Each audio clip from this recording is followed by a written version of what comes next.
I was one of 12 children and was the fourth oldest. My family was very poor, and we lived in a one-room cabin way back in the mountains. My family was so poor that as a child, I was stepped on a broken jar and was cut off 3 toes. Since we couldn't afford a doctor, my mother sewed the toes back on herself. My father was a farmer, and he worked construction jobs to supplement the farm's small income. My mother cared for a large family.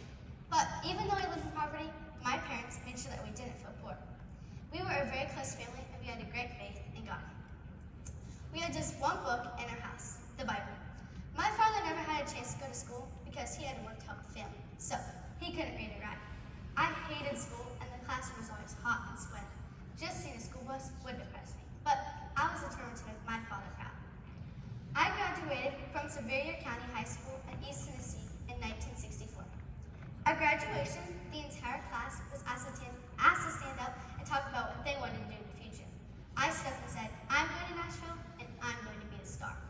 I was devastated when everyone there laughed at me.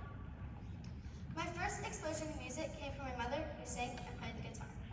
At just 5 years old, I wrote my first song. The song was Little Tiny Towns on Top, and it is about my corncob doll.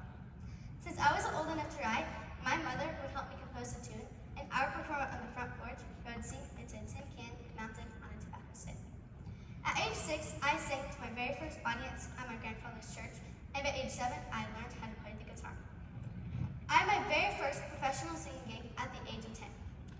My Uncle Bill introduced me to Cass Walker, who had his own radio and television show. I was shy, so I reached out to Cass and told him I wanted to work for him, and he helped me sing in the show. I recorded my first song at age 13, and that same year, I sang my very first performance at the Grand Ole Opry. The day after I graduated from high school, I moved to Nashville. My first success came as a songwriter, and I wrote several charting singles.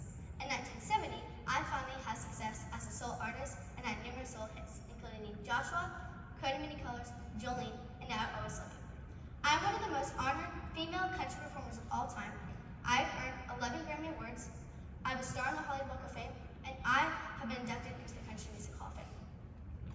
I've been married to Carl Thomas Dean since 1966. We don't have any children, but I'm in the lives of millions of kids through my Imagination Library.